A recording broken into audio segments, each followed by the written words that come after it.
defense's main, statement point that they really want to stop the run. And after they do that, there's nothing else that Calvert Hall can really, do to compete with these guys that we have. Yeah, returned here. Made a couple man miss down to the 35-yard line. This Calvert Hall Cardinals offensive this year has been a below average unit compared to national high schools, and they're competing against one of the best defenses in high school football, so they're really going to have to overperform today, especially with this explosive start for the Eagles. As Kali was saying, the running back John Asquo had 90 carries, 472 yards, and 4 touchdowns this year. Their leading receiver had less than 300 yards, being Jane Davenport, so this is a primarily run-focused team. Calvert Hall does have a strong defense compared to league average, so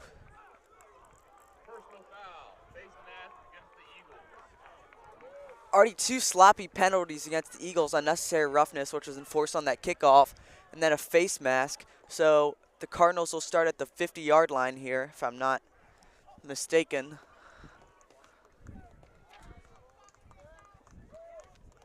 And I was talking with the offensive coordinator, Coach Holmes, and, one of the main things he was talking about today was, really staying locked in and being disciplined and just doing the basic things. Not getting penalties. That's what really, prevents momentum and prevents big things from happening. So already we see here 2 big penalties on the Eagles. Yeah, Eagles have had some problems with penalties so far this year. Abrams backs off, quick route, overthrown, attempted to number 24 on Calvert Hall. That is not on our roster, so I don't know, but covered there by Anthony Redfern, the safety.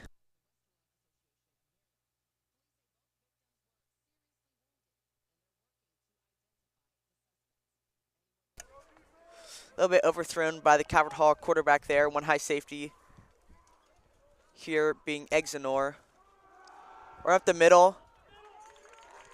Brought down by a couple of Eagles there, including number 28, Camden Lawnslager. So it'd be 3rd and long here for Calvert Hall, and it'll be killer if they couldn't do anything on this drive, considering their ideal field position, starting on the Eagles side of the ball. It'll be 3rd and 6 here. Still Exenor being the high safety. 1-on-1 coverage on all sides. No option play, gets nothing. Gain of 1 or 2. Number 58, Elijah Crawford, is there on the stop. And it'll be 4th and 5, and they will punt. So really, I think a lackluster start there for the Cardinals offense. They started on the opposing 45-yard line and only got 4 yards on that drive. What are your thoughts on that conservative play call on 2nd and 3rd down? There's really nothing that they can really do. I mean, we have a lot of talent, 5-star Brandon Finney outside, so you can't throw it at him. Josh Brown has been making an athlete who's been making big-time plays, pick in the last game they played against each other. So there's not a whole lot that they really can do when it comes to passing the ball. And then, running has been what has helped them against McDonogh last game. So they're probably going to, like I said, continue to try to run the ball, but I doubt they really get it moving. Yeah, that was a really nice punt. Down at the, this looks like 5, looks like 4 or 3-yard line. So really good special teams there on both sides so far. We've seen kick return touchdown, of course, by Michael Tan. Then good punt by the Cardinals.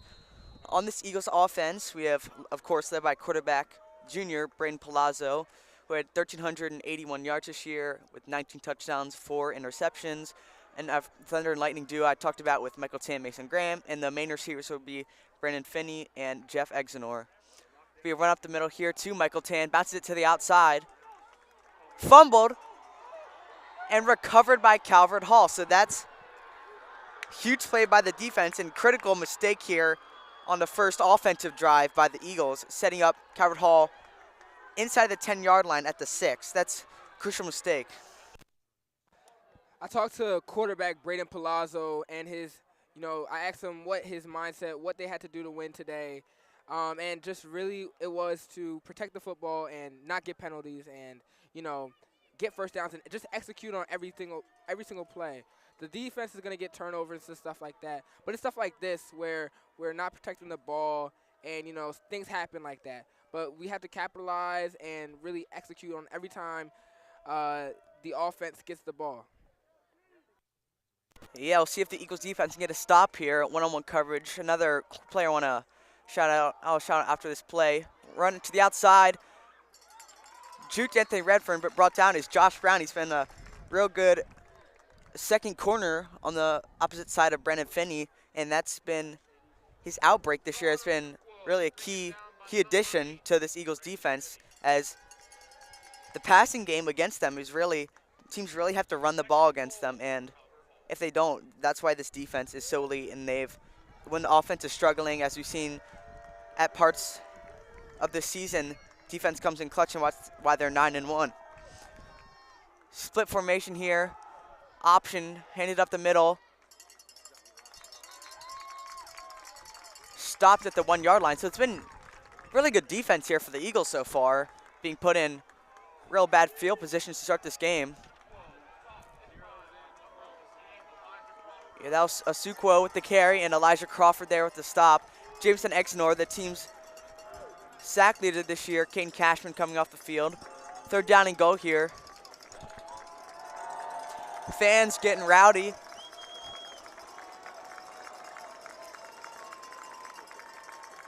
like a flex bone formation. Looks like he was stopped. It'll be called a touchdown, but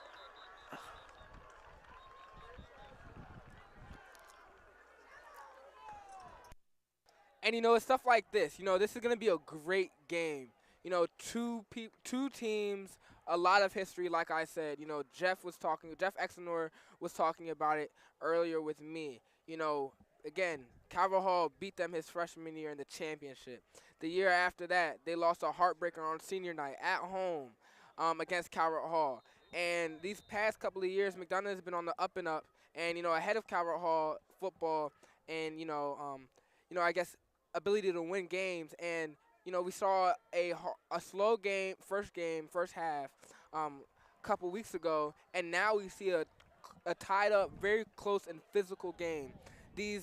These games are always physical between McDonogh and Calvert Hall. It's like a new rivalry that has been started in the last 5-6 years. So it's very, very exciting to see. And, you can't really count anybody out. Really just keep their head down and stay locked in. That's the biggest thing. Stay locked in.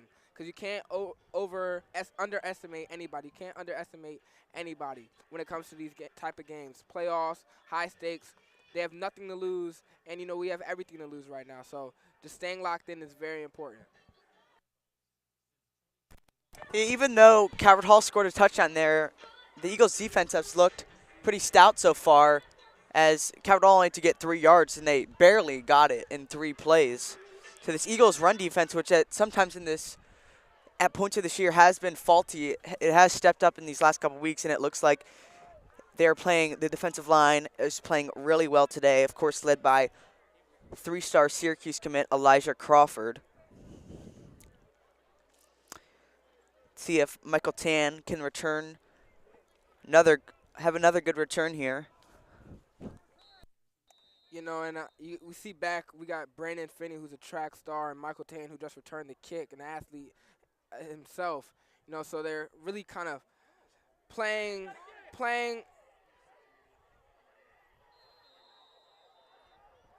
And a crucial mistake by Brandon Finney.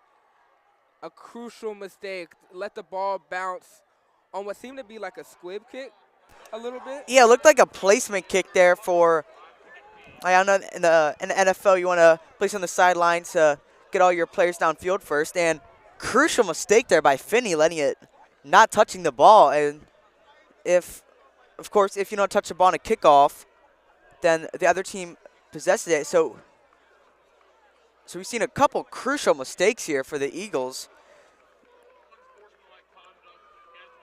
And then a penalty against McDonogh to add on to that. So already we've seen 3 big penalties and two turnovers so far in this game, and there hasn't 7 minutes haven't even gone by. So this has been a really killer start, like to say the least, for this McDonogh Eagles team so far.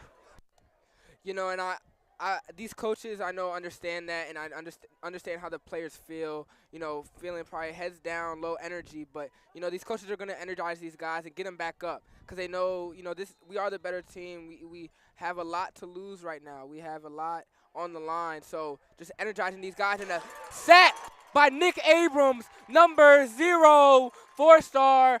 Nick Abrams with the sack, big time sack right there, and that's what I'm talking about. This defense is going to energize this offense, and it's a trickle effect. The kick return, the defense, and then the offense. So, you know, we've tended to get off, McDonogh has tended to get off on slow starts throughout this season, you know, so nothing that hasn't happened before, but something that does need to be corrected immediately. It is a playoff game. These games do get close, so it's something that has to be corrected and will be corrected. Quarterback takes it up the middle again.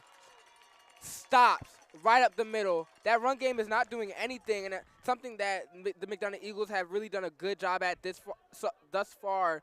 Something that they, you know, struggled with the last time we played Calvert Hall earlier in the season. So definitely correcting some mistakes and learning from mistakes and capitalizing right now. Yeah, 3rd down go here. Calvert Hall seems to not be able to do much on offense so far. Nick Abrams, as Kali said, has had a breakout year, has 12 offers to his name, so congratulations to him. 3rd down and go here. Motion, orbit, screen to number 24. Immediately brought down by Jake Mass. And Anthony Redfern was there on the tackle. So, if I'm not mistaken, Calvert Hall has negative yards on this game as they went backwards by a couple yards there, and on that last drive only gained 3 yards. So, and they're gonna, pending this field goal, will be up. So the defense has to be proud of themselves given the situation they've been in.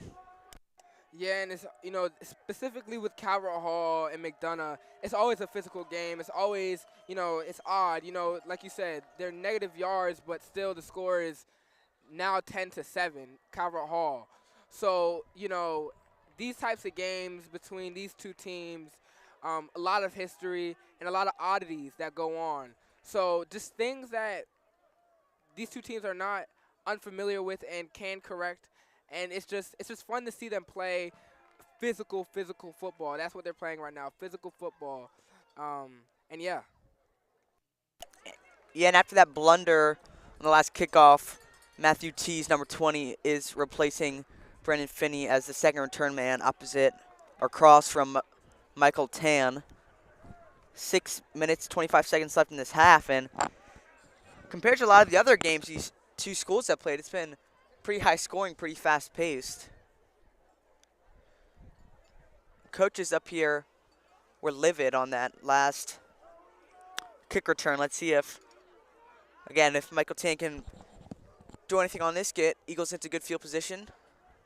As last drive, they started on inside their own 5-yard line and then fumbled.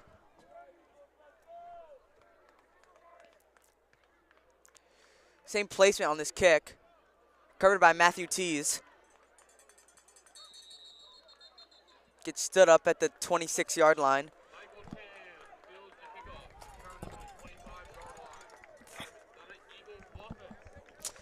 So, like I said, this offense is led by Brandon Finney, who is being recruited as a cornerback, but does lead the Eagles this year in touchdowns with 8 and yards with 494. The true main number 1 receiver would be Jefferson Exnor, a big body type of guy you'd want to throw fades to, who has 30 catches, 463 yards, and 6 touchdowns, and he is a 3-star Penn State recruit. See four receivers here on this play. Looking to Brendan Finney, brought down immediately, but gain of 5 yards there, makes it 2nd and 5.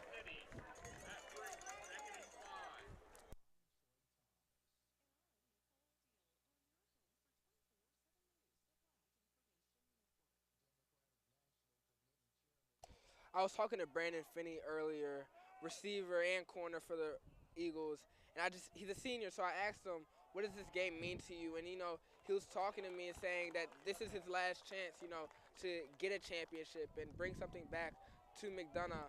And, there's a lot of seniors who contributed a lot to this team, and him being one of them, and just how important this game means. Their first home playoff game, and, against a team that they've had a lot of history with. So it's very important to him and these other guys.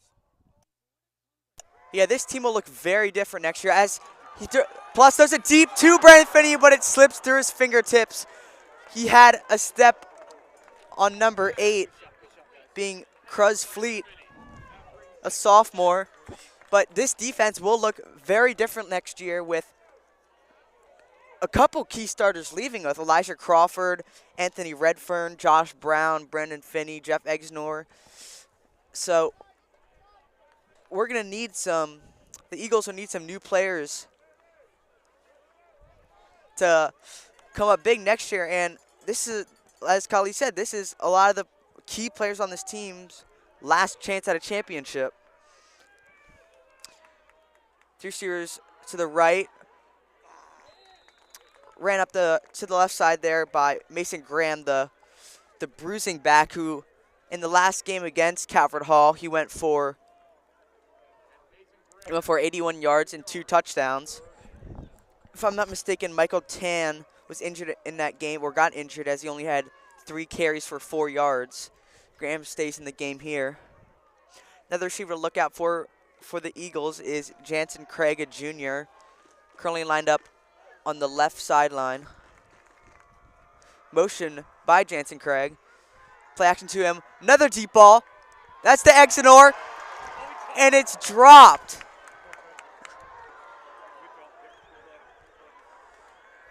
So Eagles on that drive had 2 opportunities at big gains, but 2 drops there by Jeff Exenor and Brandon Finney. So it's been a really sloppy game here for the Eagles, riddled with turnovers and mistakes. How do you think they can clean this up, Kali? It's nothing that hasn't happened all year. Unfortunately, slow starts have unfortunately plagued the Eagles team, specifically on offense. They have capitalized by this great defense, with big plays and just really energizing this offense.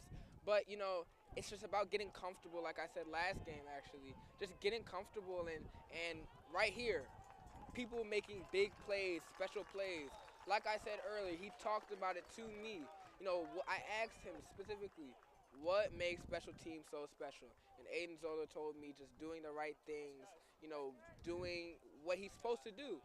Make clutch plays, make clutch things happen.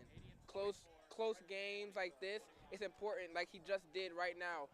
Pin the Calvert Hall Cardinals with a punt on the, looks to be 12-yard line. So for this Eagles defense, they can easily capitalize off of that. That's something amazing. Yeah, special teams has played a huge factor in this game with the Michael Tan kickoff return touchdown, but also the field position game with the Calvert Hall punter pinning inside the 5-yard line, leading to a fumble, and then there by Aiden Zoller. Run up the middle for minimal gain.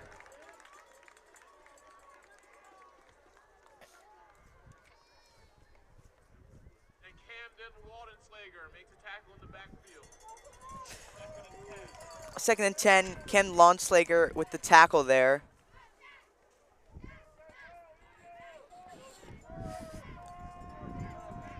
This Calvert Hall offense, even though they've scored 10 points, they have less than like 5 or 10 offensive yards so far.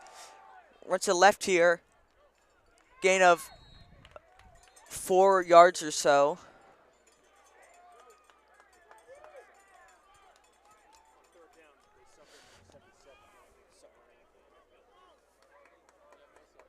The running back there was John Asukwo, a running back, junior, who, again, like I said, is the focal point in this offense. 500 yards so this year. 3rd and 5 here for Calvert Hall. 2 receivers, motion by number 18. Nick Abrams looks like he was blitzing, but penalty flag. Could be a false start. Yeah, it will be a false start on Calvert Hall, so they'll be backed up to a 3rd and 10. And this is, again, even if the offense can't do anything, if the special teams can pin the opposing team into a really unfortunate situation, and then they have to punt, as we've seen both teams haven't been able to do like anything on offense so far, then you start in favorable field position. Most definitely. And big fella down in the trenches on defensive line, number 58, Elijah Crawford, another senior. Big game for him. Big season for him, actually, committed to Syracuse. I was talking to him and asking him what it means to, be a McDonogh Eagle, play football here. And he was just telling me the brotherhood. It's brought him so many opportunities in terms of college and setting him up for the rest of his life and doing the sport that he loves, having fun with it. This is a very, like he said, brotherhood, a close team, and a small team. But we've had so much success, and to a point, like I said before, a point that Elijah Crawford mentioned, that brotherhood, that camaraderie, that partnership between each other. Just a senior making a big-time statement, been here for 4 years, so, it means a lot coming from him. Yeah, unable to convert on that 4th down, and another big return by Michael Tan. Late hit. No penalty, though, out at the 36-yard line, and that's the importance of special teams. You pin Zoller, pin Calvert Hall back, and they haven't done anything on offense so far. They have to punt, and then another big return from Tan, and with Zoller's big big leg, they're probably almost in field position. And that's the thing with elite teams, in every single category, they're elite. Special teams, offense, defense, and that's what really helps these teams like McDonogh. Sometimes they start off slow on offense. Sometimes they start off slow on defense. It seems like here special teams is the best thing they got right now. So keeping that up and really just helping each other, lifting each other up from the ground up, special teams to offense to defense, etc. Yes, sacked there by Caleb Davis, a junior on Palazzo. Palazzo has gotten better this year at mobility. He had an ankle injury earlier in this year, but he has shown improved mobility this year, able to get out of a collapsing pocket, and that's been crucial for a lot of broken plays. And then Palazzo can little speed option here to Tan, but like I was saying, Palazzo's been able to. He's been a really good improviser so far this year and making things happen, and I think it's evident in his. I think he sort of has a connection with Jeff Exnor and Brandon Finney that when plays break down, like Palazzo will be able to trust them both to get open and make a play. Yeah, Braden's been the starting quarterback since his freshman year. He's a junior now, and that connection, like you were mentioning, with Jeff and Brandon has been something that he's always had. He's had those two guys with him on varsity, specifically Jeff. Always been a reliable guy in the hardest situations. So, that relationship, that brotherhood, that trust between those two guys has really always been in effect. Drop ball right there. A little trick play, throwing in their linebacker, Nick Abrams, dropping the ball right there. Unfortunate, but, trying something new, trying to shake things up. But like I said, they got to get comfortable. This is nothing that we haven't seen before. They're 9-1, so, they just got to get comfortable. Everything's got to flow. Everything's got to get together. It's the first quarter, close game. We have a lot on the line, and we understand that. So nothing that they can't lock in and fix.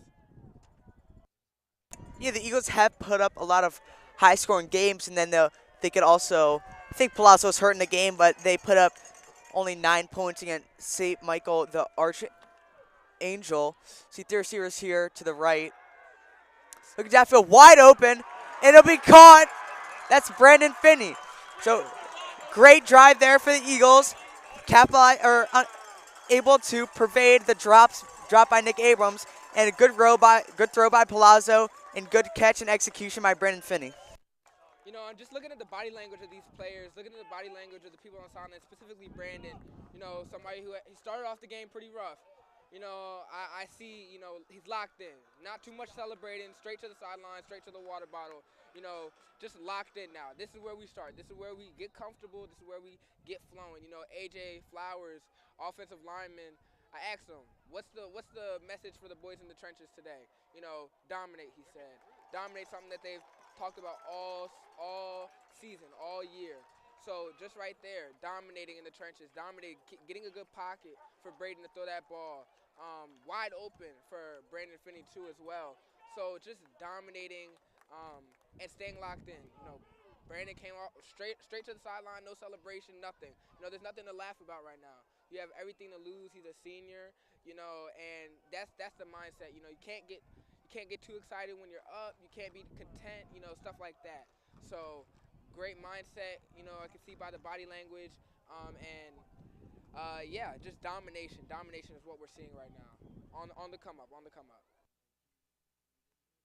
Yeah, like Kali said, this is a huge game, especially for Finney and all the seniors for that matter. But no celebration, you said, because we know how quick games can change, and we don't want to get ahead of ourselves.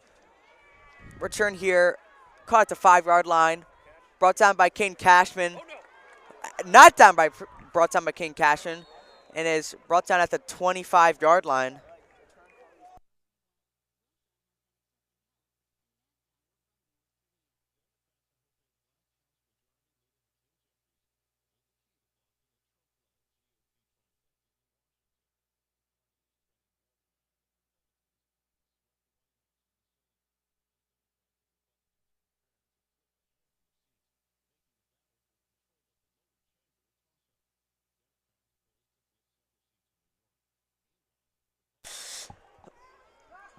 First down here, 3 seconds left in the half. Read option. Nick Abrams there with the contain. Great play by Nick Abrams. Brought down at the 20-yard line. Loss of 5 there. Good job covering the perimeter and using the sideline as an extra defender, pushing him to the outside. And that'll be the end of the first quarter. We will be back in a couple of minutes.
Second down and 15 here for Calvert Hall.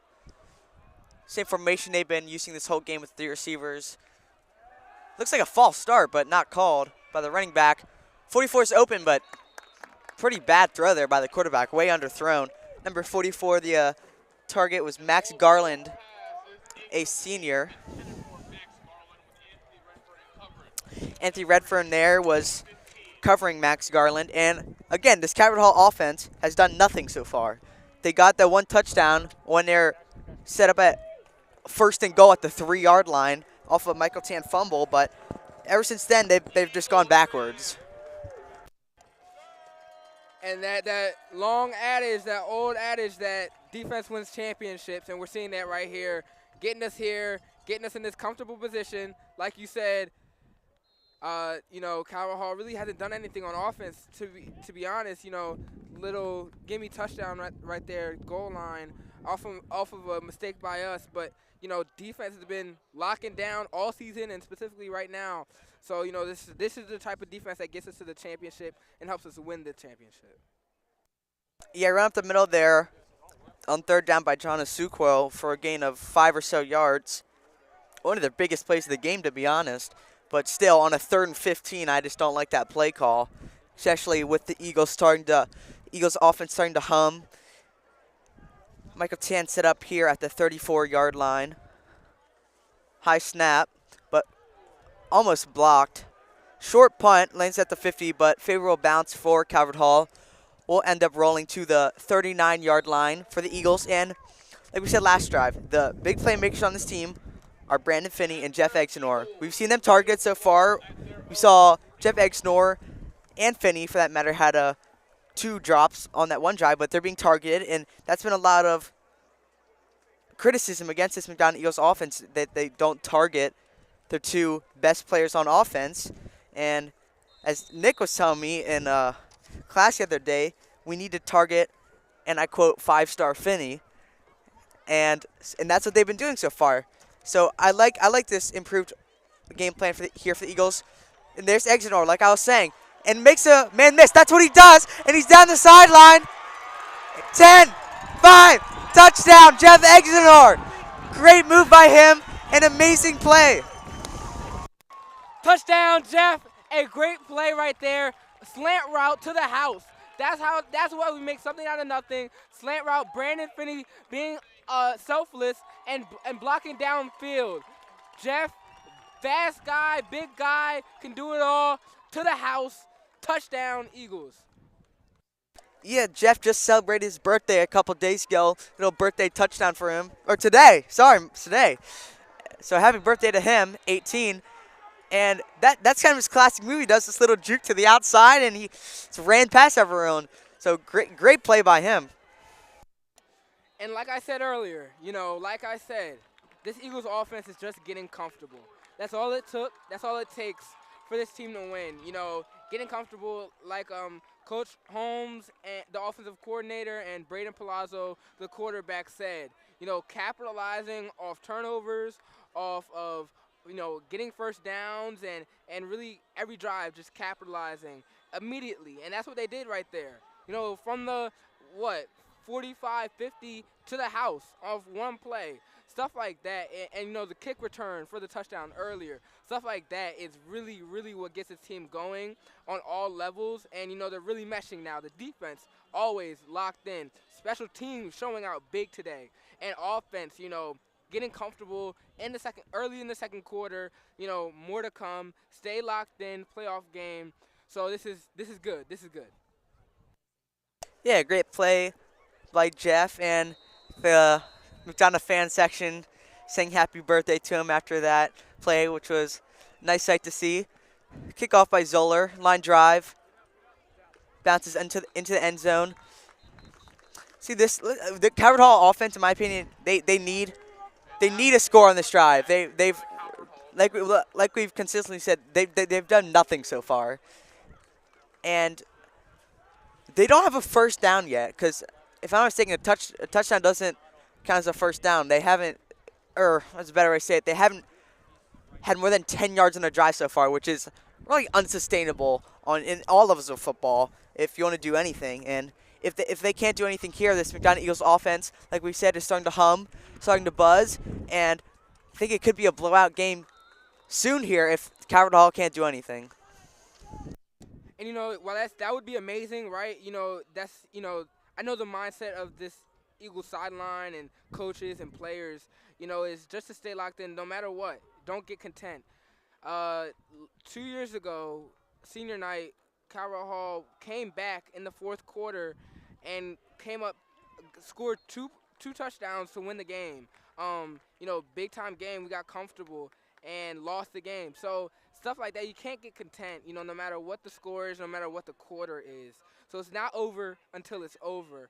And so just staying locked in, no matter how many points, no matter how well you're doing, anything could switch. This is a playoff game. This is something that, we're kind of new to having a home playoff game, being a highly seeded team in this, elite conference. MSJ and Spalding playing right now. You know, we're playing Calvert Hall. So a lot on the line here. You know, a lot of favorable matchups and matchups that can go either way. Yeah, Archbishop Spalding was the only loss for the Eagles so far this year. They got blown out 48-0. Palazzo was injured, and so far in this game and how good Archbishop Spalding has looked so far, that's the matchup that we're poised to see in the championship game. And Archbishop has gotten the better of them as of late.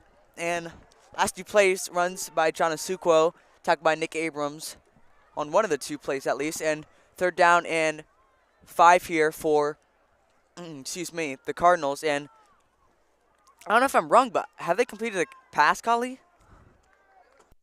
They have completed a few short passes, but that run game, like I said, you know, they can't really. There's nothing that you really can do against this Eagles secondary. This run game defense, the Eagles have learned from last time to not pressure. Ball goes deep. Incomplete pass, deep pass. Brandon Finney in coverage. Good try. Better defense though. Brandon Finney locked down. Defense lockdown, gets the Eagles offense off the field, and now off the punt. Let's see if we can get another return for Michael Tan.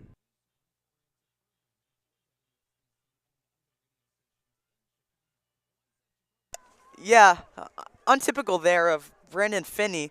We saw him getting beat on a wheel route, but got lucky there. The Eagles defense did, as the quarterback had a man wide open down the field, but overthrown in. See Tan set up at the 42-yard line. Another short punt, bounces out of bounds. And this game has been a game of field position so far. Eagles in the last couple drives have scored big-time touchdowns, or long touchdowns, also big time. But the Eagles have been starting on the Calvert Hall side of the field as, again, we keep repeating this. The Calvert Hall offense has done nothing. And if they keep doing that, and they keep giving the Eagles the ball on their side of the field, they have no chance, 0% chance of winning this game with how, if this Eagles offense is humming, they have a 0% chance of winning this game if they keep giving the ball to the Eagles on their side of the field. 3 receivers here for the Eagles, 2 high safety, shell look, speed option. Palazzo keeps it. Brought down for only a gain of 1.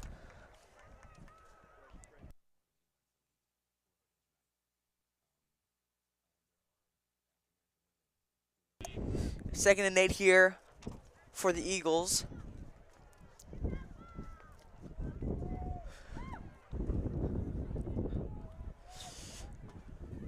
I wouldn't be shocked here to see a deep route by either Jeff or Brandon Finney. Jansen Craig now, or Finney down the slot, Craig on the outside. Motion by Exenor. It is downfield. It's overthrown though. It was to Finney. But three defenders there. Palazzo luckily get that back. And you know, we've seen a lot of deep balls today, you know, with favorable pockets.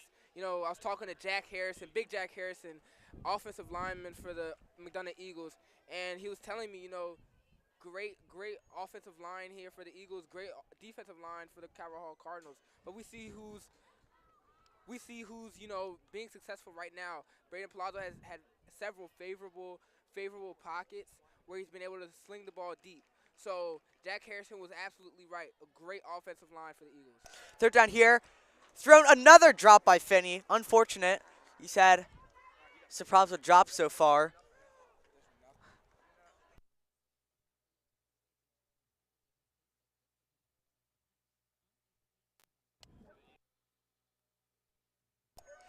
Big stop there for Calvert Hall.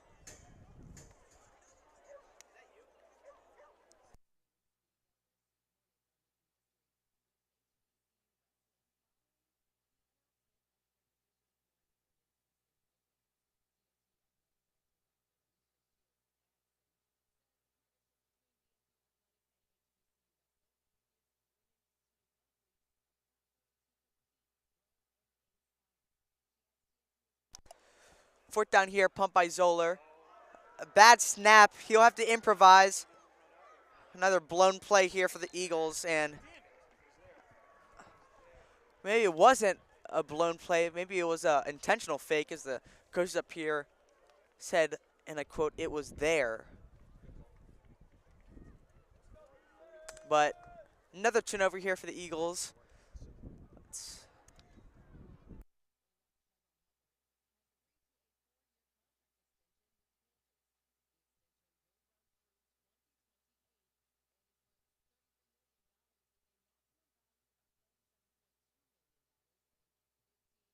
Nevertheless, 1st and 10 here for the Cardinals at the 45-yard line, 46-yard line. Motion by number 44, Max Garland.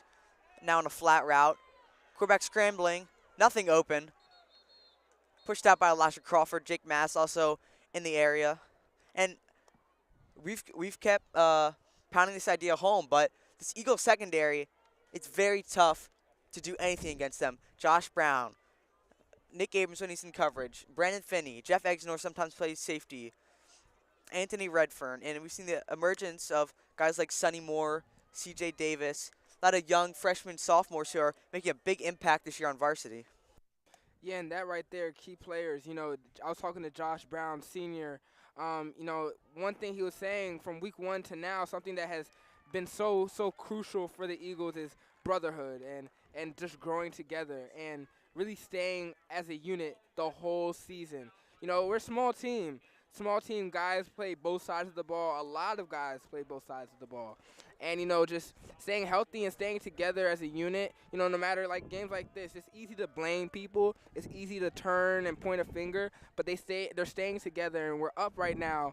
And just like Josh said, that brotherhood, which was a constant word that was used when I interviewed players as well as coaches, that brotherhood that has helped the Eagles. Quarterback throws it wide open, but underthrown again. The quarterback, number 16, Oliver Knoll, a sophomore. Number 4, C.J. Jones, was wide open, but underthrown. I could see why he would have wanted to throw it low to get a low pass, per se, like in Madden terms. But there's a safety crashing down, but underthrown, and this quarterback really does not look comfortable against this defense. Freshman C.J. Davis appears to be out today. Guy who's been making, you know, a pretty big name for himself, you know, showing out even over Jeff and Brandon in some games this season. But another freshman, Sonny, is playing today in his spot, so he's been doing well. Just was in on the incompletion on that last play, so let's see how he's holding up for the rest of the game. Real good punt there. Downed at the 10-yard line for Calvert Hall. And that's another, it's this game of field position. And Calvert Hall, besides the one drive at the 3-yard line, where they start at the 3-yard line, they just can't do anything. They started on the Eagles side of the field, and just had a 3-and-out, and they punted right back to the Eagles. So the time possession, which is another just key aspect of football, is just being dominated by the Eagles so far.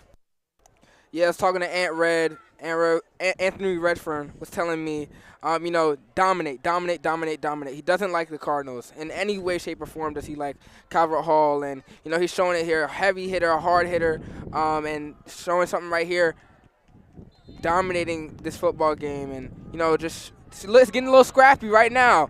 Pushing my man Big Jack Harrison, number 3 for the Cardinals. And, you know, a lot of flags out here, a lot of scrappiness we've seen from up here in the press box. And the refs are checking it right now. But like I said, Ant said, you know, they don't like each other. He doesn't like them. The teams don't like each other. Like I said, a lot of you know, history between these two teams, positive and negative for both sides. So, you know, nobody's really up one yet. But, you know, like he said, there's no love between these two teams, and it's always physical, and they're going to show it. They're going to tell each other, and, you know, just stay locked in for both sides. Keep the sportsmanship up, but, you know, we do like to see the energy and the passion of this game. Thank you, Kali. 2nd down here for the Eagles, offsetting penalties on that last play. Thrown deep over everyone's head. Nearest receiver is number 1, King Cashman, who is a both tight end and linebacker.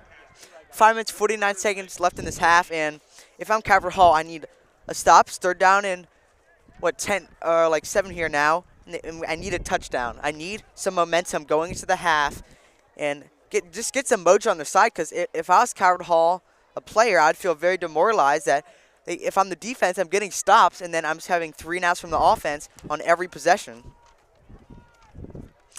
So 3rd down 7 here for the Eagles. 1 high safety being number 3.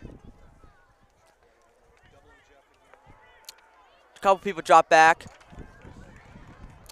Quick little dump off pass to Michael Tan.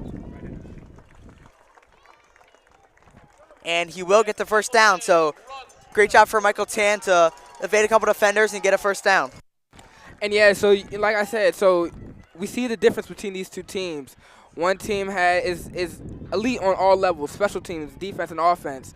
And then Calvert Hall has, hasn't done anything on offense. Special teams has done pretty well. Defense did decent earlier, right? But, a team that is elite on all levels wins the game. A team that is elite, period, wins the game. Defense wins championships. Special teams make special plays. Another deep ball here. Intercepted by number 29. That's Tyler Wiggins. He was looking there for Brandon Finney. We've seen a couple overthrows here so far on both sides. More from Palazzo. But, again, this Cardinals defense is, for how elite this Eagles team is, they're playing half decent, and they're just not capitalizing. Let's see if they can do it on this drive. Yeah, and, I was talking to Carlos Ferguson, wide receiver number 5. He's telling me the key thing for this offense is to stay aggressive. And we've seen that work. Deep balls, this game more than really I've seen all season for the Eagles. Braden having a good pocket and throwing it deep, being aggressive. But we see where it bit him right there, throwing it deep downfield or overthrow, and a pick for the Cardinals defense. Quick hitch route here, caught by number 4. Good execution there by C.J. Jones. And that is I think, is it? No, it's not a first down. It's 2nd and inches, 2nd and 2. But yeah, Carlos Ferguson, he's going to be a key player on this McDonogh team the next 2 years with Brandon and Jeff leaving. So it'll be him, Jansen Craig, and possibly more recruits, Sonny Moore potentially. But this team has a lot of young talent, and I think there will be a sustainable winner this year and beyond. 2nd down here and 2. Right to middle by John Azuquo. And that's the first down of the game by Calvert Hall. So we're seeing some momentum building up. They got an interception. Now starting to get some yardage. Yeah, John Azuquo, he needs to, for lack of better terms, put this team on his back, as we've seen so far. And he's been doing that. He's been averaging 4 yards a carry, something like that. But the offense, they having penalties and sacks and all that. And not sacked, excuse me, but brought down by number 28, Camden Lawnslager.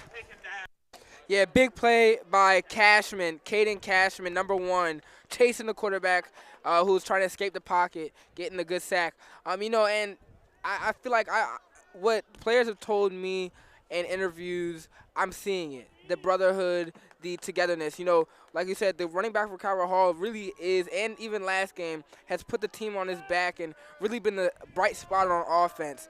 But we see this whole defense rallying together, linebackers, D-line, corners, safeties, to get stops. Unlike Calvert Hall right here. Run play, Brandon, quarterback runs it out of bounds at the 45-yard line. Calvert Hall player down, number 4, grabbing his knee, was praised okay. Yeah, that is C.J. Jones, one of the few bright spots on this Calvert Hall team today. Also a flag. Let's hope. Holding against C.J. Jones, so add insult to injury, and we hope he is okay.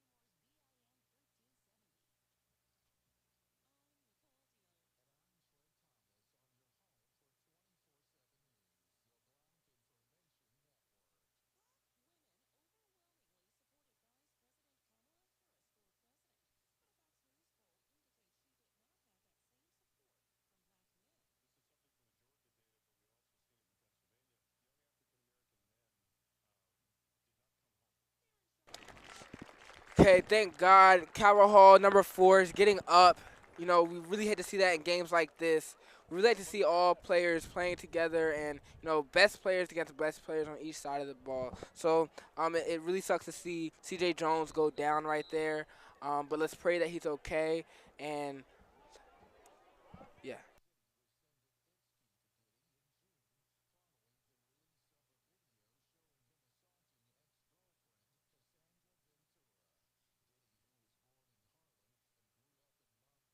Yeah, like Holly said, we hope he is okay. Second and long here after the holding penalty on C.J. Jones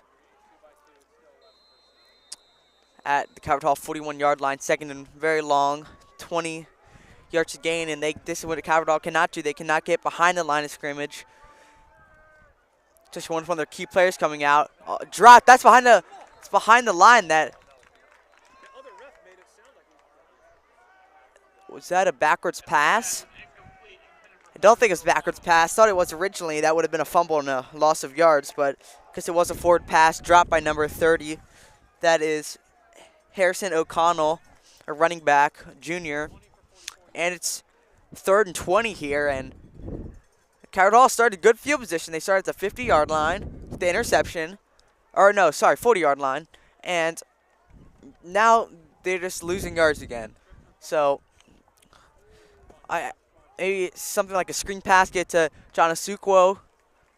See, trips on the right here, 3 receivers. Jeff Exnor and, if I'm not mistaken, Anthony Redfern, the 2 high safeties. He's nothing open. And brought down Caden Cashman and Ken Lonslager.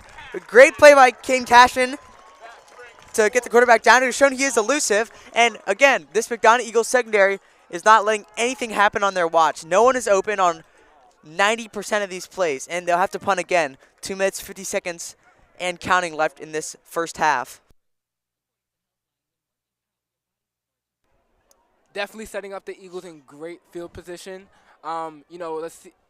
We got them punting from their own 20-yard line. So let's see if we can get something going right here to go into the half. 2 minutes, 30 seconds left in the second quarter in the first half. So if we can get something right here to really put the nail in the coffin, almost, you know, like I said, don't, you know, get too ahead of yourself, you know, finish the game. But this will be a really good position to be in if we can score another point right here.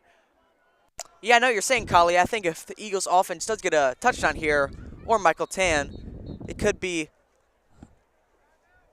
for lack of better words, like I keep saying, like the death of Calvert Hall today. If they've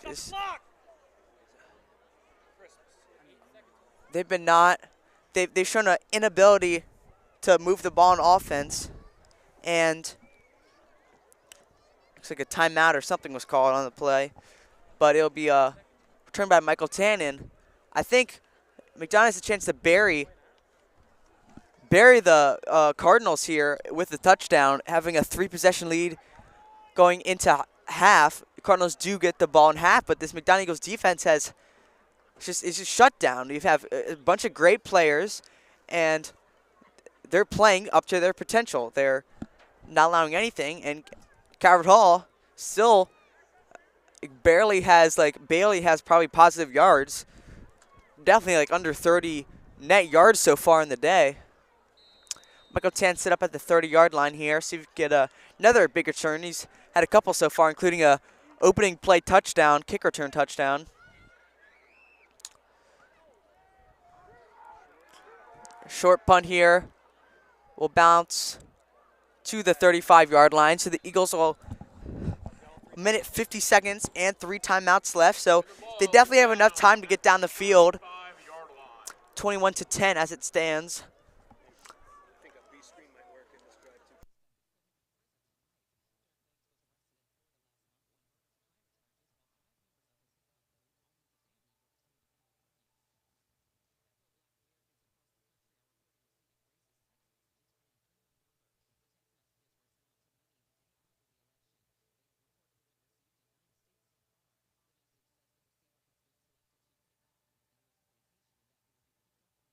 Let's see if Palazzo can bounce back here after last drive's interception on an overthrow attempted for Brandon Finney.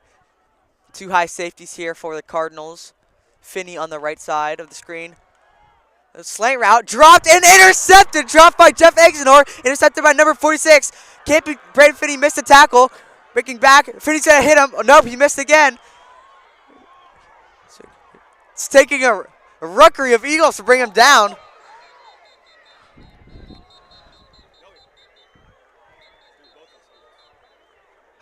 And another drop for this Eagles offense. Very uncharacteristic of them. They've really, Palazzo only has 4 interceptions on the year. He has 2 today.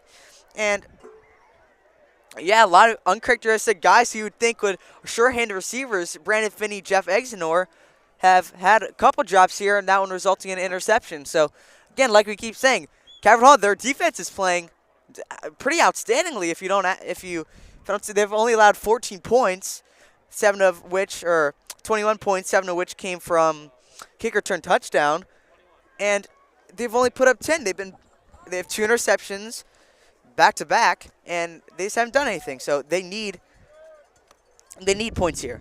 They can't have another 3 and out and just go backwards. They need points if they want to stay in this game. Most definitely. This would be a big play right here. And another penalty on the Eagles, you know, unsportsmanlike conduct on the Eagles. This is something that the coaches were telling me, the players were telling me that this cannot happen right here. This right here cannot happen. Unsportsmanlike conduct, unnecessary stuff like this, you know, that really just sets the team back and really just messes things up in terms of energy, momentum. Going into the half like this is not acceptable and not gonna benefit us. So stuff that we can limit at all costs, we must prevent. Yeah, even though the Eagles are up, they've had a really sloppy game. A lot of unnecessary penalties, couple turnovers, a lot of drops. Deep ball here, could be intercepted, and it is intercepted. That's Brandon Finney. Will not take that out of the end zone, and great play by him. Anthony Redford is also there, and it's been turnover, three straight turnovers here on both sides of the ball, and me and Kali keep saying that this Calvert Hall offense needs to do something, and they're doing nothing. They're throwing picks, they're going backwards, and I don't know. They're not giving the ball to their best player, John Asukwo, and he's the only one who's actually doing something so far. The Eagles sorry, Kali. Eagles still have a minute and 20 seconds and 3 timeouts to get down the field, so could add an extra 3 to 7 points, make it 3-possession game before half, and that's just be killer. Big time play, big time player, Brandon Finney, you know, right there. He's overcome a lot of adversity this game, you know, giving up a questionable kick return that ended up in a turnover for the Calvert Hall, and then again dropping a deep ball that he had the DB beat on. So, you know, he's overcome a lot of adversity, getting a touchdown in this game, now getting a pick. So, you know, really locking in on who he is as a player and just keeping his head down, head forward, and, you know, not getting too excited, not, you know, forgetting who he is, not forgetting his assignments, and, you know, just really staying disciplined. Yeah, 5-star Finney making plays. Run up the middle, Michael Tan there. Here's another run up the middle by Michael Tan. He gets the first down mark. Will be third and inches here. 48 seconds and counting. Surprised they haven't called a timeout or having more urgency on the field. 40 seconds and counting now. I'm surprised they're not calling a timeout. No, Kali? Definitely. We have all 3 timeouts, so it's kind of unusual. Up the middle to Tan. First down. Looks like they will call their first timeout with 23 seconds left if they got a first down. I don't agree with that play calling there. Well, actually, they did not call a timeout. The clock stopped for a second, but now it's running. As we go into the half, you know, I was talking to Coach Soule. Been the coach for a while here at McDonogh. Seen a lot of ups and downs, specifically with this team, Calvert Hall, McDonogh, this little rivalry we have. And it was telling me what it means to win this game, what it would mean to win this game. Obviously, the obvious playoffs, you win, you go to the championship, the semifinals. But, getting 10 wins under your belt as a team, getting to the playoff, getting to the championship, somewhere we haven't been in, we were at last year and lost. So, getting back, getting to that highest point is something that the Eagles are looking at. Coach Sule is talking about, with his team now. So, just going to have the mindset that this team's having is locked in. There's nothing really to be excited about. There's been a lot of uncharacteristic plays, uncharacteristic errors that have gone on. So, just staying locked in. They're up right now, but, just not getting too full of themselves and not, taking the gas, not taking the pedal, not taking the foot off the gas. Yeah, the Eagles definitely have a chip on their shoulder this year with 2 championship game losses in the last 3 years, especially for these seniors. And stick around for cheerleaders' halftime performance, and there is 11 minutes and 39 seconds left until the start of the second half. Thank you for listening so far.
Kickoff here to start the second half. Calvert Hall receiving the ball.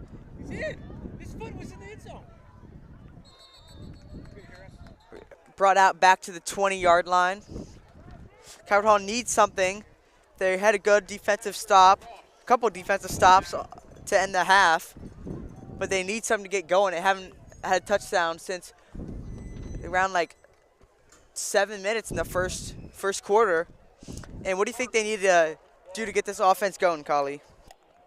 You know, be aggressive still. You know, it's been working this whole game. Great offensive line play today. Being able to give Braden some time in the pocket. While there has been some negatives in throwing the ball deep, there has been more positives, I feel like. Touchdowns have resulted in have come from deep balls being thrown. So staying aggressive, keeping their foot on the gas right here. Running the ball has also been effective. So that's what, you know, we need to do as an offense. Defense playing lights out today, I'd say. So keep it up there. And special teams also. You know, they've been playing extremely well. So just staying consistent, staying comfortable, staying relaxed is really what's going to help this team, you know, cruise to a victory today. Yeah, a little jet sweep there by Mecky Brown, a senior receiver. Gain of nothing, maybe 1 yard.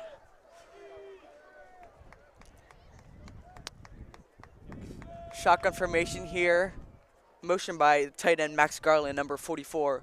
Play action, quick screen pass. The game's in pursuit. Drilled by, that's number 8, Brandon Finney.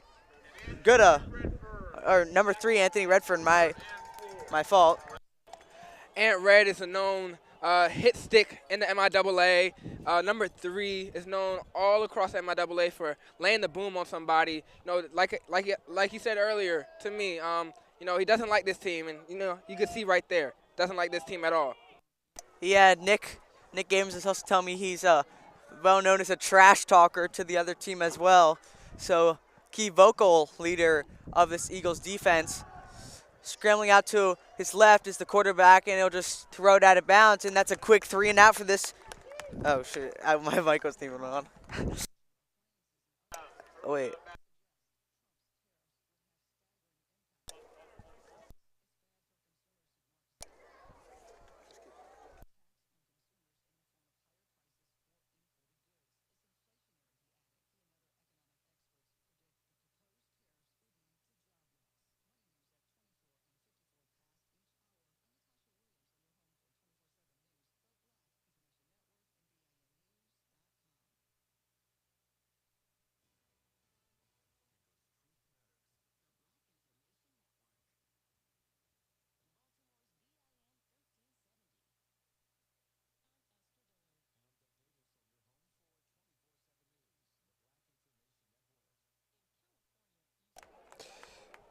Calvert Hall just punted the ball off to Michael Tan. Camden Lauderschlager has been coming up close, blocking these punts, you know, hopefully foreshadowing a block punt later on in this game. But, you know, special teams playing well. Offense steps out on the field. Let's see if we can make something happen. You know, 21-10, would really like to get in a more comfortable position and, you know, again, cruise to a smooth victory. But just stay aggressive, stay dominant, and keep the ball secured. Picked off, number 46. Second pick for number 46 for Calvert Hall. Not rostered here, but again, something that the Eagles have struggled with and just not capitalizing throughout the season. But, you know, something that coming into the half, you just got to get comfortable again. Got to get comfortable again. So, you know, it's unfortunate, but it's got to happen.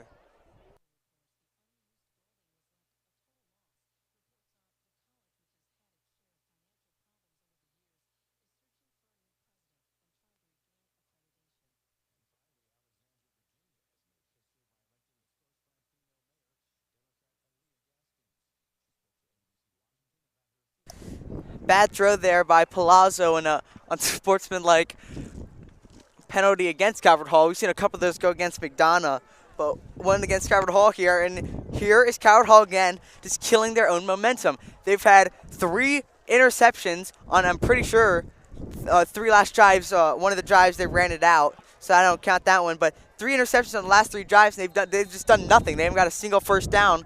They have 0 points capitalizing off of turnovers, which is not a winning formula. Run up the middle, gain of WWE style tackle there. There will be a flag. John Asuka with the carry. Elijah Crawford brought him down.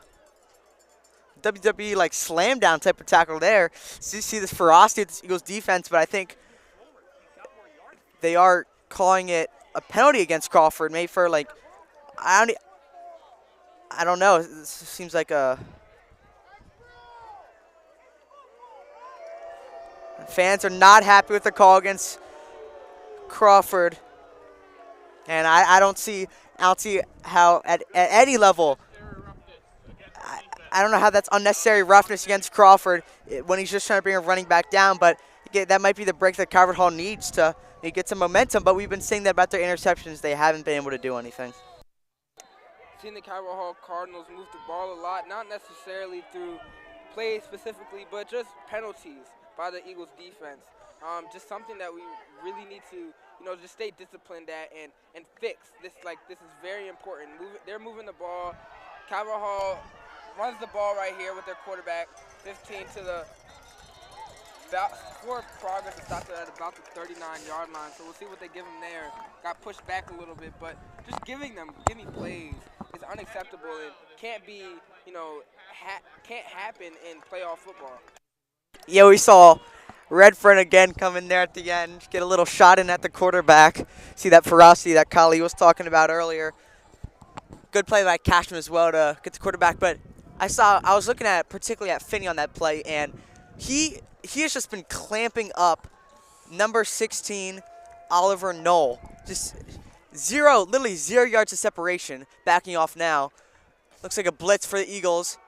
Read option, brought down. Who's that? That is Nick Abrams with the tackle for loss. The 4-star recruit, 12 offers. One of Kali's best friends. What can you speak about Nick as a person, Kali? Because we all think of them as athletes. What can you say about him as a person?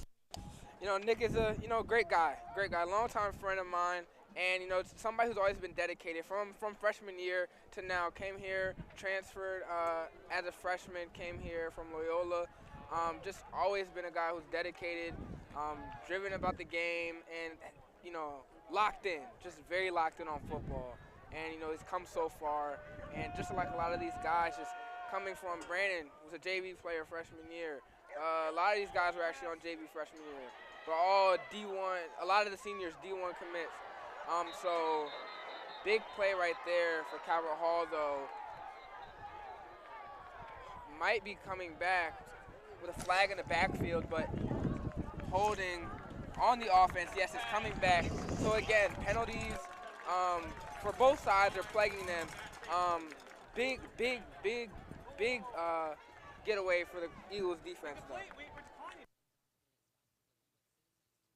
Yeah, it looked originally like a good catch, but the Eagles will decline the penalty smartly. But I guess he was ruled out of bounds, the receiver. It was a good throw, one of his few good throws today, the Cardinals quarterback, number 16, Oliver Knoll. But they will decline the penalty here, and it'll be a 4th down for the Eagles.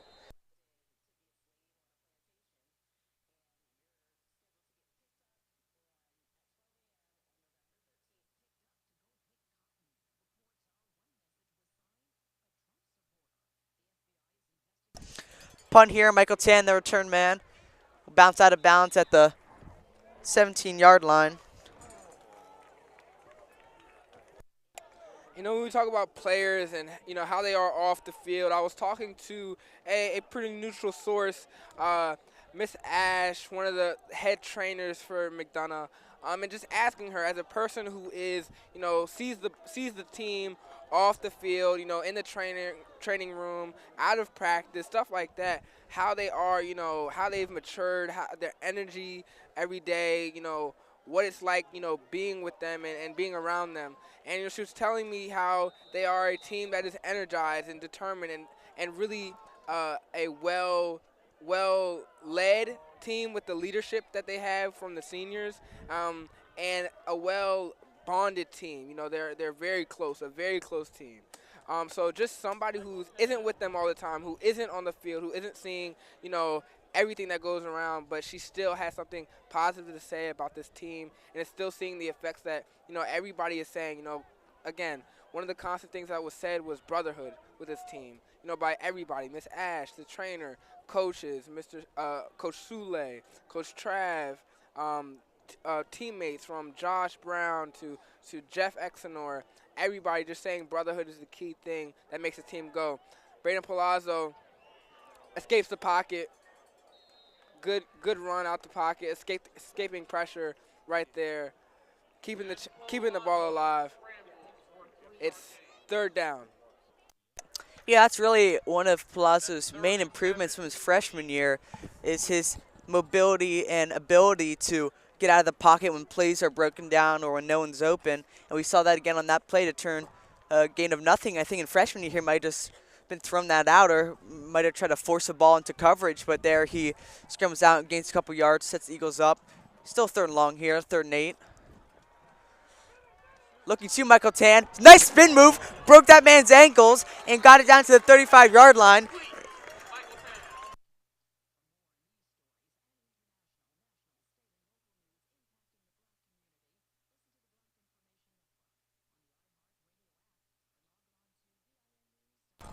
So that's that type of elusiveness, shiftiness that we talk about Michael Tan.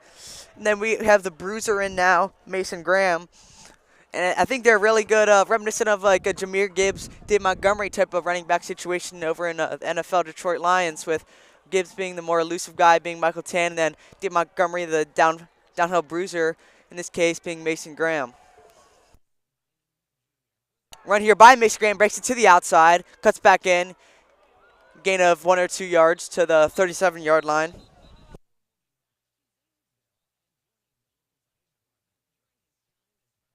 Flag on the play, however.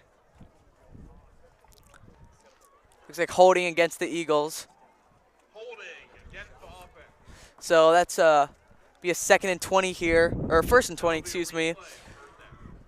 And I think Calvert Hall, the defense of Calvert Hall has been playing really well, in my opinion. Only allowing 21 points so far against this. I guess 14 points, 7 out of their 21 was on that first play kickoff return. And I think they have 3 interceptions. In that turnover on the kickoff, they were able to recognize that a kick in play, not touching the offense, is a fumble, basically, equivalent.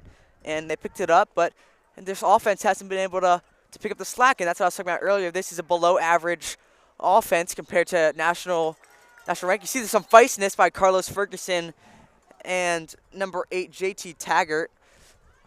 On the left side of the screen, he's subbing out of the game now for Jansen Craig. But I think if I was a defensive coach, of course, if you're Calvert Hall, you're not happy with the situation right now. But I think if you're a defensive coach at Calvert Hall, you have to be somewhat happy about how they're playing. Yeah, and that's just MIAA football right there. These two teams, and all teams, quite frankly, MSJ and Spalding, other teams as well, just defense is physical play is something that is highly appreciated and a level that's always seen during these games. And just it's not uncommon. It's not a surprise that these two defenses are battling it out and playing extremely well. And yeah.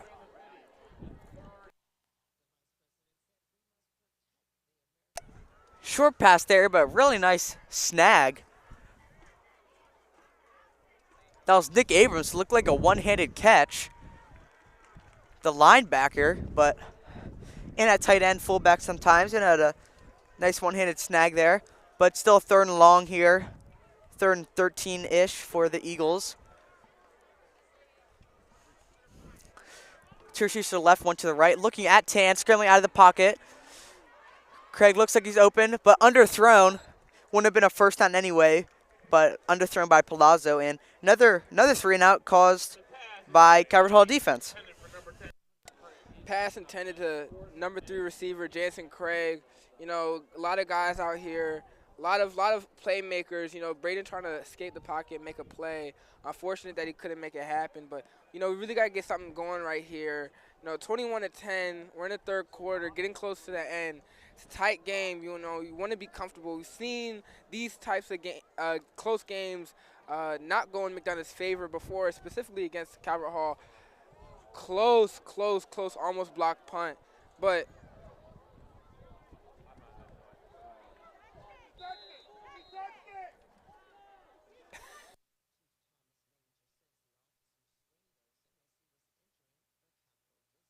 McDonogh players and fans, for that matter, think that number 18 being Micah Morozov touched the ball in that punt, but refs do not agree. Ravens will collect. We're looking at the replay here. Does look like it touched him, but I guess me and Kali will never know. No one will ever know, not any instant replay or anything like that. But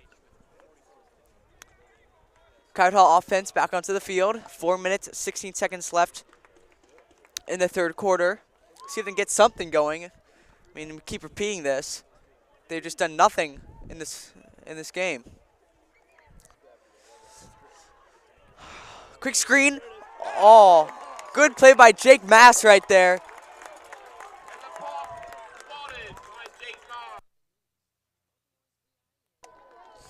you know, let's see if defense can really. You got him backed up pretty well. Let's see if defense can get an interception, something, a big time play to not only just one energize the team, but you know, get the offense in great field position. You know, make something happen of their own.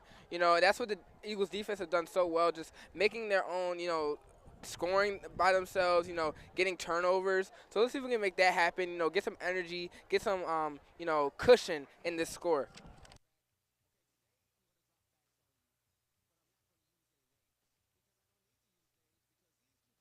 Second down here, 2nd and 10 for the Cardinals.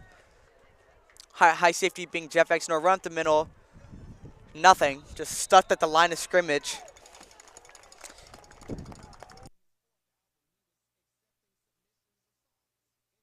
Camden Lonslager there at the tackle. 3rd and 10 here for the Eagles, or for the Cardinals, excuse me.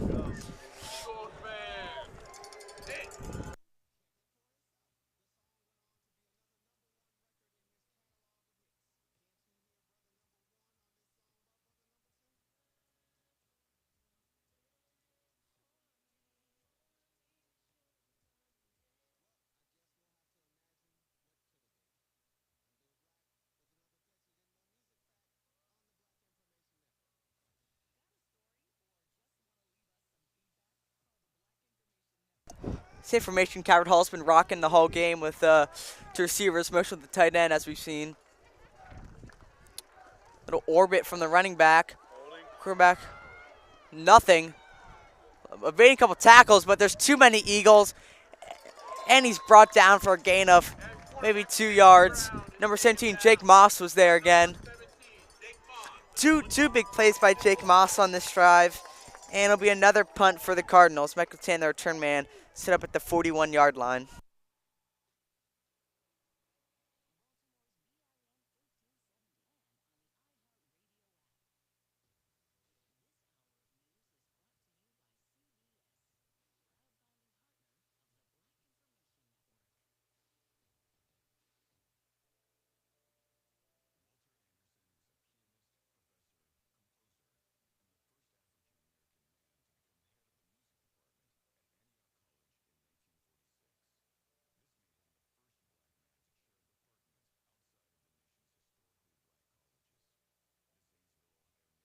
Good punt there. Stopped at the 33-yard line.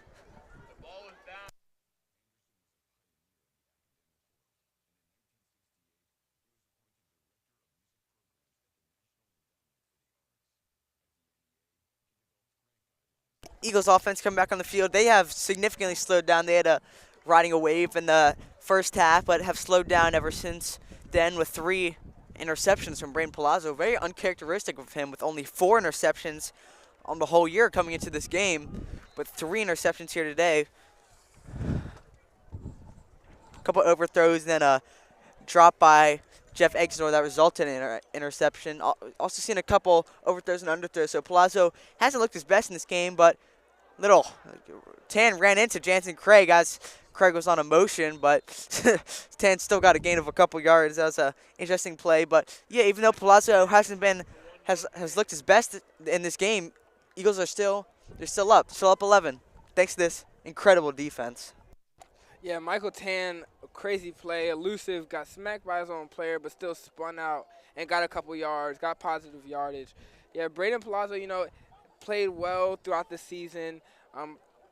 Just the playoffs, things happen, oddities happen, stuff like that. But it's about getting to the next game, and for the Eagles, it's about getting to the championship. So things happen right now. This will not, bat an eye. Fix things, correct things, of course. But just it's about getting to play in that championship. And for these seniors, it means everything, and that's the end goal. There's definitely a cloud hanging over this Eagles team as they've lost 2 out of the last 3 championship games. They've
definitely a chip on the Eagles' shoulder to win a championship this year, and as the third quarter runs out.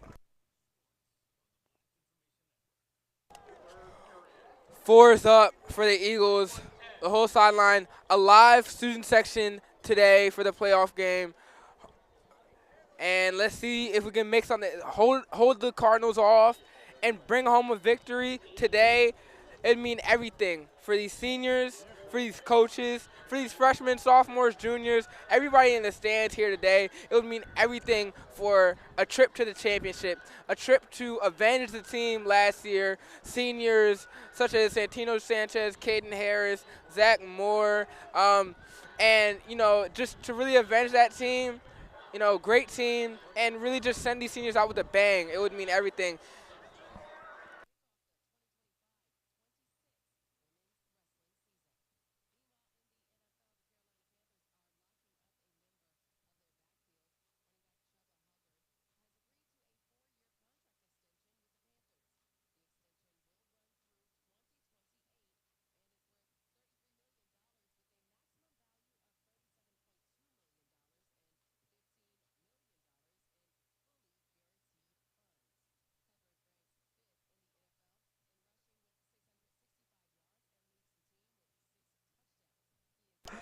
Motion here by Jeff Exnor. They'll throw it to Jeff Exnor. Overthrown. Coach is very vehement on that play. I've seen a couple overthrows here by Braden Palazzo here today.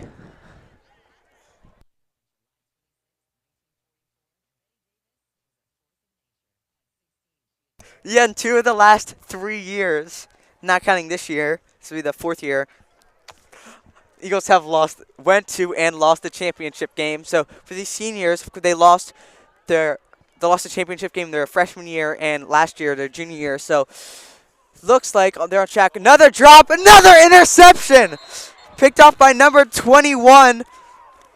That's Kinair Crum, and that's the second interception off of Jeff Exnor's hands that resulted in an interception. And Palazzo has matched his season total in interceptions today. He had 4 interceptions the whole season in the previous 9 games, or 10 games, sorry, and then he has 4 today.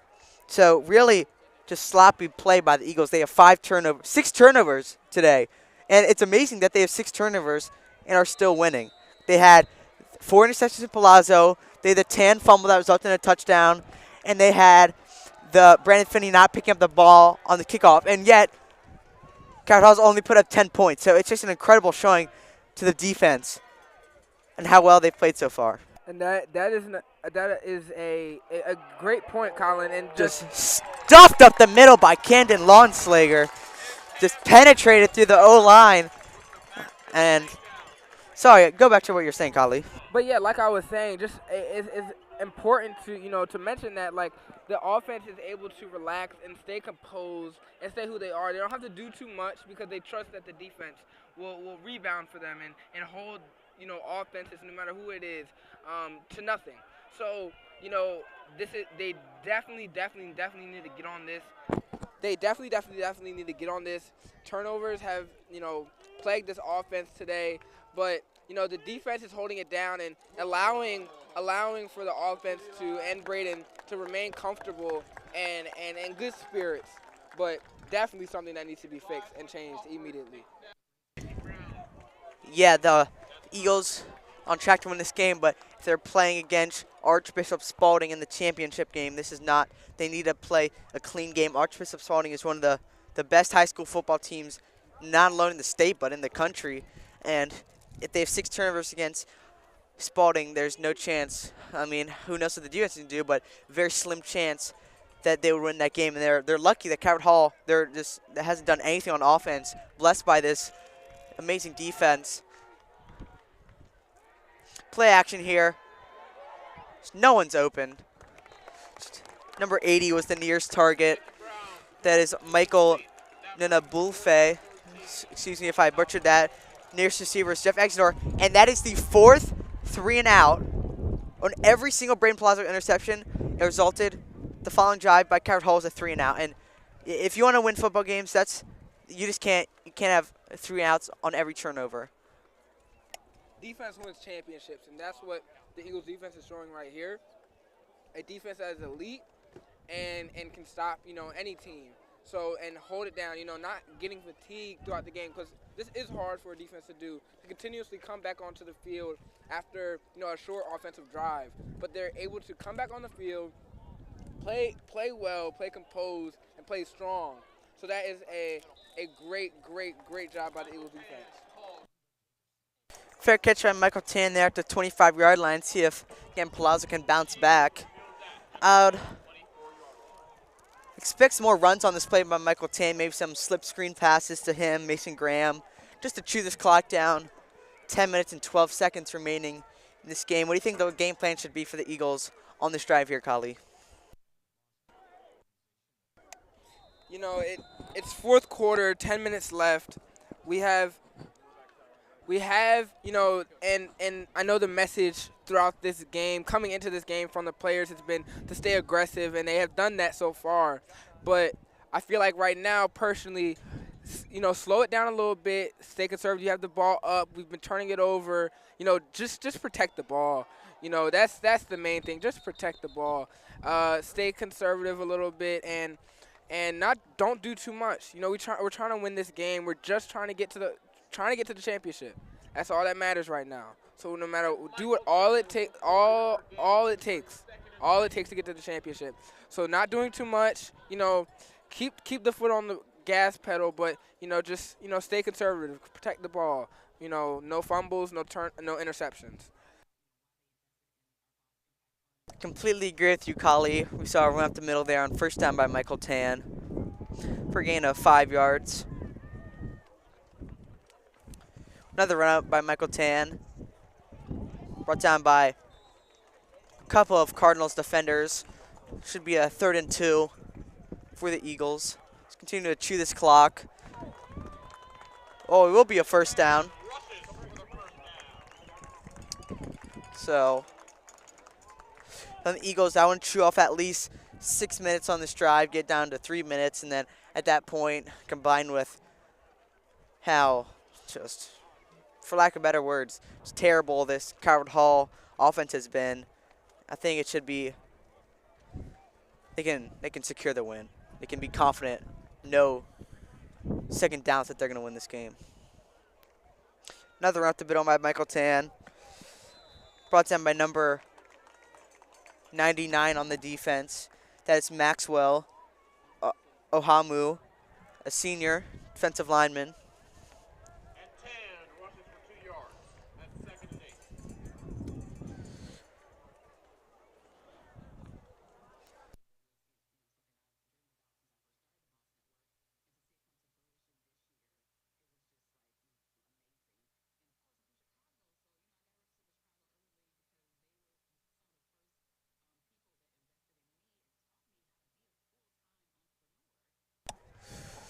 Speed option here. Pitches it to Mason Graham and brought down the backfield. Number 46 was there.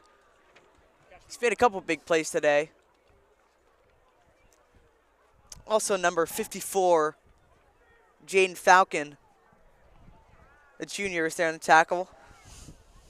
Tackle in the backfield is made. That's 3rd and 12 for the Eagles. 3rd and 12 here for the Eagles. Even though it's 3rd and long, I still would expect either a run or a screen pass, a guaranteed, should be a guaranteed catch. To just shoot on this clock.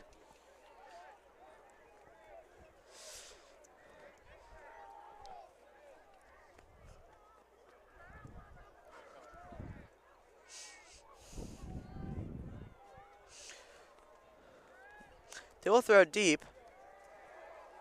That is PI. It is PI. They're targeting Brandon Finney. The cornerback, or safety, basically tackled him. That was Tyree Stanley, a sophomore, basically just tackled Brandon Finney. I mean, that's really what you have to do when Brandon Finney, who is a track star, gets out there like that. You know, there's really nothing you can do unless it'll be a touchdown. You know, he's shown time and time again, especially in this game, that when he gets downfield, when he gets a little bit of space, he makes the most of it. So right there, you know, situationally, you know, a smart play, preventing a touchdown. If I had to say anything about it, you know, but it's a big energy shift for the Eagles on a 3rd and long right there. Great play.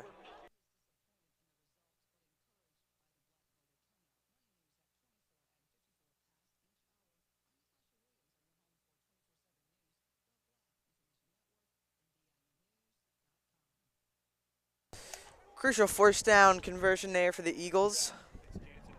Killer penalty against the Cardinals. High safety here. One high safety. Batted! Cashman almost was close to the ball. Good play by number 5 with the SWAT, that being Xavion Crum, a senior, and presumably his last game as a Cardinal. Definitely can see probably some increased intensity by some of these Calvert Hall players, as they know, the seniors, this is potentially their last game of high school football and potentially organized football ever. This is also important because, you know, this is their last time playing on this field as seniors, and just for the last time this season as a team. So, I mean, while they do get to get another week, they get another, you know, hopefully they get another week. Hopefully they win this game.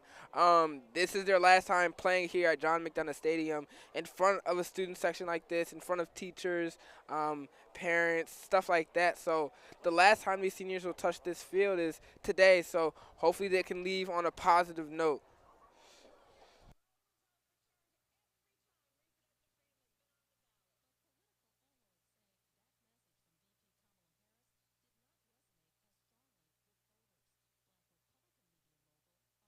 Yeah, I completely agree with everything you just said, Kali. Definitely probably a sentimental moment on both sides, no matter, regardless of the outcome.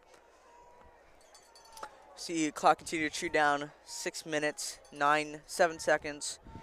Run up the middle by Mason Graham. Breaks it to the outside, cuts back in, and gets the 1st down. And Mason Graham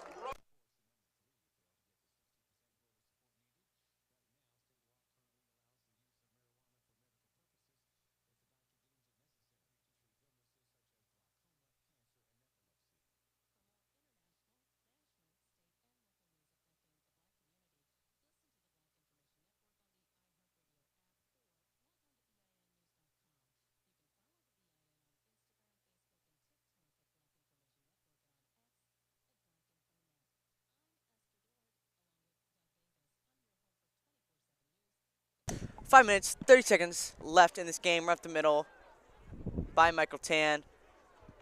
Gets a push forward for a couple yards. I think some of the unsung heroes of this game are the O linemen, Jack Harrison, AJ Flowers, the rest of the boys up front.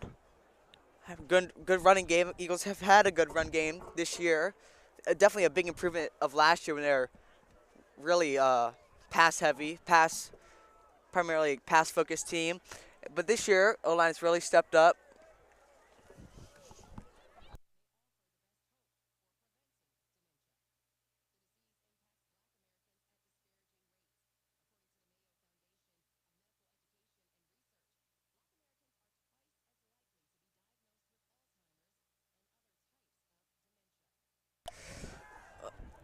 Nice play fake by Palazzo. Trucks a couple men, trucks another man, and he gets a first down. Great play by Palazzo there. Physical on all levels, offense, defense, special teams, even our quarterback. Physical is going to smack you. That's the identity of this team. Be physical, stay dominant, stay aggressive. And we just saw our quarterback run out the pocket, escape the pocket, and truck a Calvert Hall defensive player. What a play. Strong player, Brandon Palazzo. And that's the improviser quality of Palazzo is a blown play. It was a designed passing play. And there's a defender, number 5, Xavion Crum, was there, jumped to try and swat it, but Palazzo pump faked him and juiced a couple men, then trucked a couple men and got a first down. Great play by him. Under 4 minutes now for the Eagles. Right the middle by Michael Tan. Tries to get back to the line of scrimmage. This has to be demoralizing for this Calvert Hall defense who have fought so hard, and special teams who have fought so hard, caused 6 turnovers, and then they're let down by their offense, who just haven't done anything this whole game. Truly unfortunate. And, you know, this Eagles defense and Eagles offense has remained together this whole game. You know, while the Eagles defense has picked up most of the slack, the offense has capitalized on some opportunities. And, you know, that's all you can ask for. That's really all you can ask for. So just continuing that camaraderie, continuing that brotherhood is all that you can truly ask for.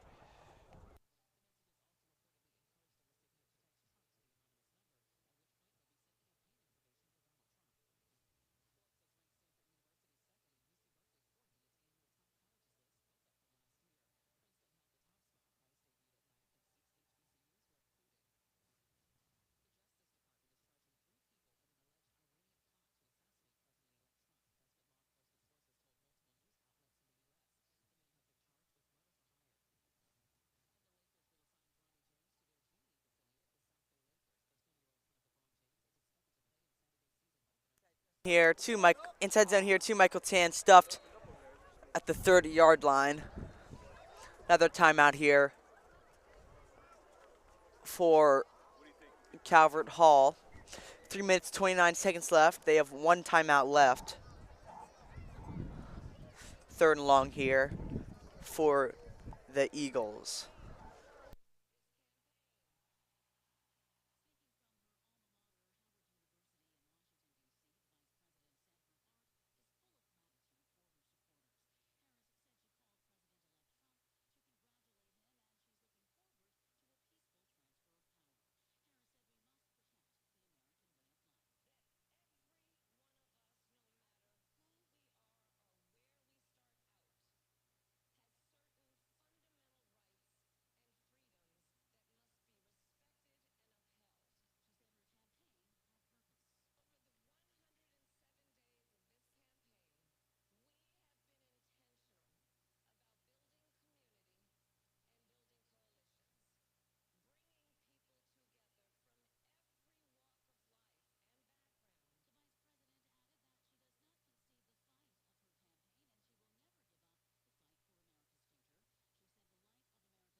Eagles offense back on the field. Braden Plaza hands it off. Like I said, staying conservative. Michael Tan, first down. Staying in bounds. Clock keeps running. You know, like I said, staying conservative, running the ball. You know, that's what you got to do in these, you know, somewhat close games in the playoffs. You know, when you have turnover troubles, just keeping it conservative, keeping it basic right now.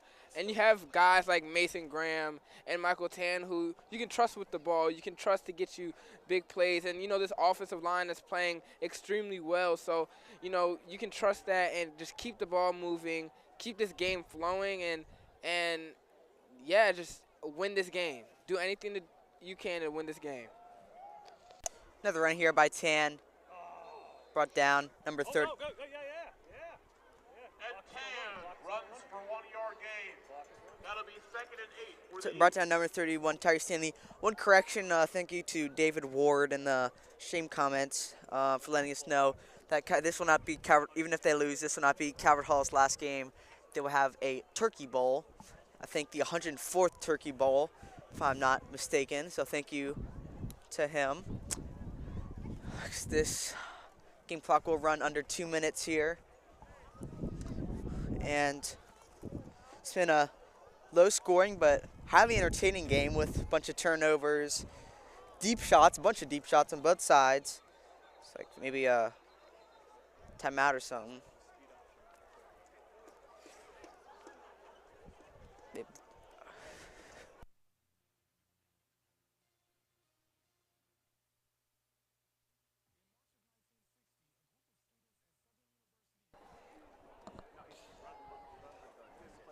As the clock winds down and the Eagles remain conservative with the ball on offense, driving down the field, you know, you really think about how these players are feeling, how these coaches are feeling. You know, one playoff win in the grand scheme of things for this Eagles offense, for this Eagles team, is not enough yet, but it's something to be happy about. You know, you won on your home field for the last time. You get to, for the seniors, you know, you get to see play with each other.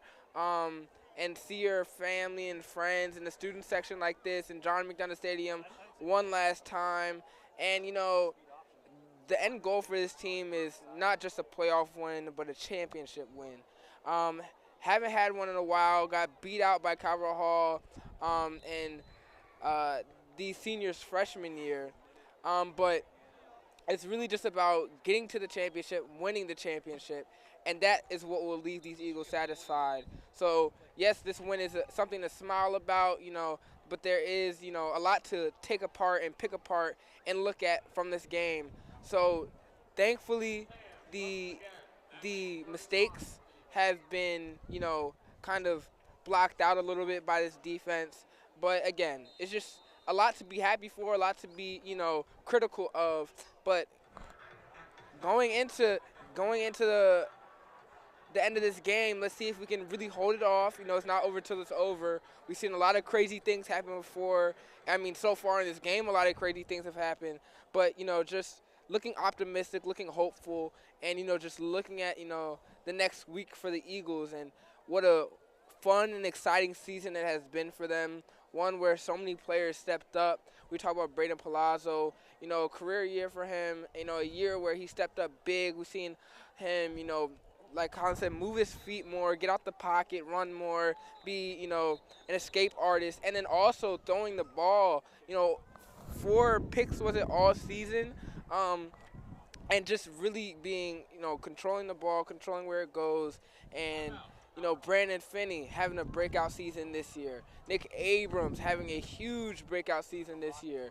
A.J. Flowers, Jack Harrison, you know, a lot of guys committing this year, like Elijah Crawford and Anthony Redfern. So a lot of guys breakout season, a lot of guys, you know, statement season, and a lot of freshmen stepping up too. There's a lot to come for this McDonogh Eagles team. You know, this year we're losing a lot of guys, a lot of big-time names, but we have a lot of big-time names who are stepping up, like Makai McClendon, Jamison Exonor, and Joseph Buchanan. 4 guys that I just mentioned, all on the defensive line, you know.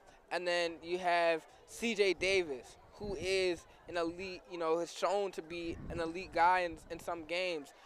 The first option in some games over Brandon and Jeff, and CJ is a freshman and has showed out this year. So, transfers coming in and new guys coming in to really make a statement. But this team has really just come together at the right time, really rallied together and has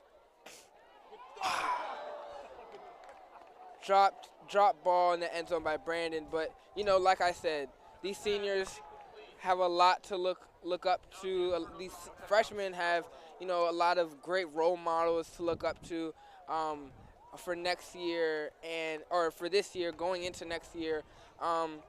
But just like I said, one thing at a time right now. 1 minute 19 left in the game, and just really, really, really being hopeful for a win in the championship game, and to definitely correct a lot of the mistakes, because quite frankly, a lot of the mistakes made here today will not suffice in a championship game.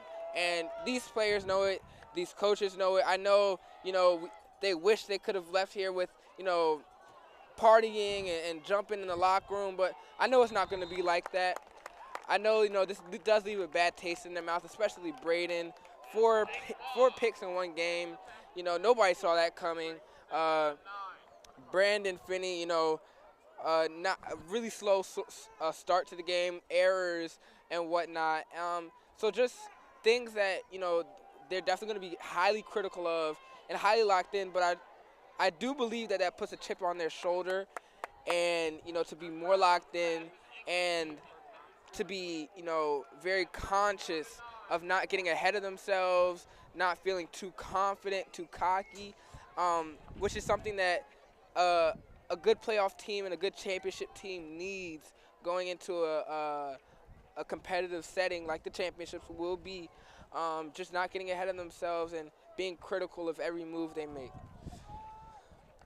Calvert Hall has the ball. Number 15, the quarterback, drops back to pass.